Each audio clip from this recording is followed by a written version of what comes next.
name is Brandon Wolfel. I am a 22-year-old freelance photographer from Long Island, New York. I actually started photography through Instagram. I was just getting inspired by other photographers on that platform. I actually started taking self-portraits and then moved to my friends, and now I shoot different models for various brands. I got my first DSLR when I was 19 years old. I'm now 22, so I've been shooting for 3 years.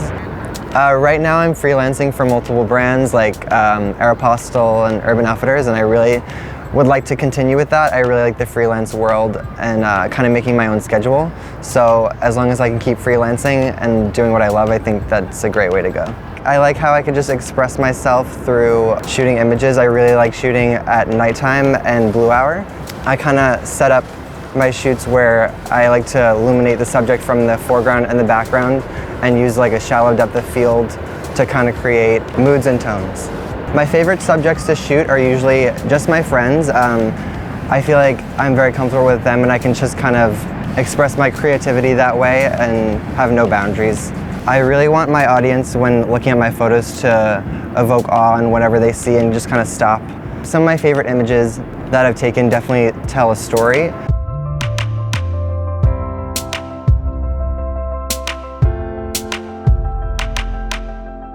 I want whoever's viewing my photos to just be inspired.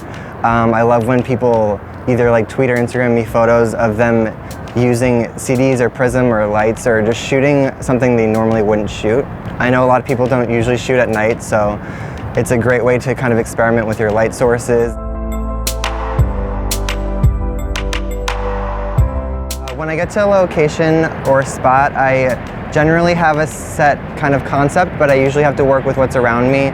If there's usually too many people or the lighting gets too dark too fast, it's great to just experiment every time and change up what you're gonna do.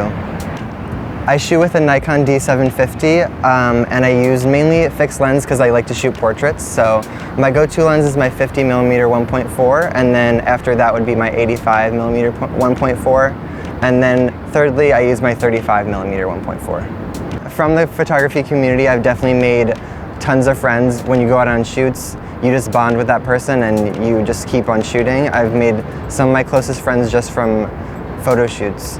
My favorite photo is definitely one of my friend Kaylee. She came to visit me in New York. We shot her album cover. It was the middle of December, I believe, and we went into the middle of the forest. We filled up different colors of powder paint into milk, and we had a team toss them at her in the freezing cold. And then after shooting the images in Photoshop, I went in and edited all the different colors in to kind of look like they're all surrounding her and overwhelming her. I really like shooting with various props like prisms and lights and CDs. I think I just got bored of shooting just regular portraits and wanted to try something out. And then it kind of became my thing, just using it in multiple shoots. I really like having something that illuminates the subject, whether it be a neon sign or fairy lights. I really think it's a good way to experiment, try different props, whether it be a prism or CD or something you normally wouldn't use. I think it's a great way to go out and try something different. What motivates me to keep taking photos is definitely the people that support me through different social media platforms. It's a great way to share work and get feedback and critiques. If I had to go back and tell myself to change anything, I don't think I would. I would just tell myself to keep on working harder and staying up till 5 a.m. to get those delivery dates. I think to just reach out to brands and let brands come to you. Just keep on shooting every day, just don't stop, and keep editing. In 2017, I plan to keep traveling and shooting and doing what I love for different brands and clothing brands, and I really hope to meet new people on the way to shoot with.